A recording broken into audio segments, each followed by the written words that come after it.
Hi dears, ഇന്ന് നമ്മൾ ഉണ്ടാക്കുന്നത് പരിപ്പ് വടയാണ്. നല്ല അടിപൊളി പരിപ്പ് വട അങ്ങനെ ഉണ്ടാക്കാൻ നോക്കിയാലോ. അതിനായി ഞാൻ ചുവന്ന പരിപ്പാണ് എടുത്തത്. അത് നല്ല വൃത്തിയായി ഒന്ന് കഴുകിയെടുക്കണം. 2-3 വെള്ളത്തിൽ കഴുകിയതിന് ശേഷം അരിച്ചെടുത്ത് ഒരു 5 മിനിറ്റ് ഒന്ന് കുതിരാൻ വെച്ചാൽ മതി. ഞാൻ എപ്പോഴും ഈ പരിപ്പ് തന്നെ എടുക്കാറ്. ഈ പരിപ്പ് കൊണ്ട് ഉണ്ടാക്കിയാൽ നല്ല ടേസ്റ്റാണ്. തോരപ്പരിപ്പൊന്നും വേണമെന്നില്ല, ഉണ്ടാക്കാനും എളുപ്പമല്ലേ, വേഗം കുതിരാനൊന്നും വെക്കണ്ടല്ലോ. അപ്പോൾ കഴുകിയതിന് ശേഷം അതൊന്ന് വെള്ളം വാരാൻ വെക്കുന്നുണ്ട്. പിന്നെ ഒരു പാത്രത്തിലേക്ക് ഒരു കഷ്ണം ഇഞ്ചി ചെറുതായി അരിഞ്ഞതും പച്ചമുളക് കൊത്തി അരിഞ്ഞതും കറിവേപ്പില അരിഞ്ഞു, പിന്നെ സവാള അരിഞ്ഞത് എല്ലാം കൂടി ഒന്ന് ചേർത്ത് കൊടുത്തു. കുറച്ച് ഉപ്പിട്ട് കൊടുത്തു. പിന്നെ അതിലേക്ക് മഞ്ഞൾപ്പൊടി, മുളക് പൊടി ഒക്കെ ചേർത്ത് കൊടുക്കുന്നുണ്ട്. പിന്നെ എല്ലാം കൂടെ കൈവച്ച് ഒന്ന് ചെറുതായി തിരുമ്മിയെടുക്കുക. ഒരുപാട് തിരുമ്മി വെള്ളം വരാൻ പാടില്ല, ചെറുതായി ഒന്ന് തിരുമ്മിയെടുക്കുക.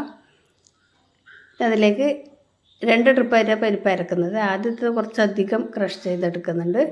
രണ്ടാമത്തേത് ഒരു കഷ്ണം വറ്റൽ മുളകും കൂടെ ചേർത്ത്, എരിവ് കൂടുതൽ വേണ്ടവർക്ക് ഫുൾ മുളക് 1-2 മുളകൊക്കെ ഇടുക.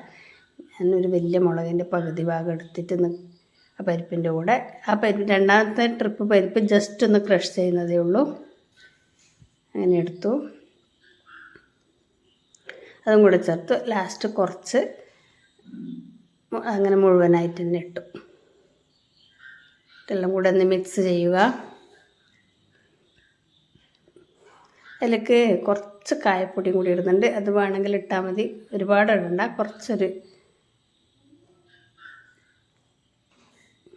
കായപ്പൊടി ഒന്നിട്ട് ഒന്ന് മിക്സ് ചെയ്തെടുത്ത് വെക്കുക.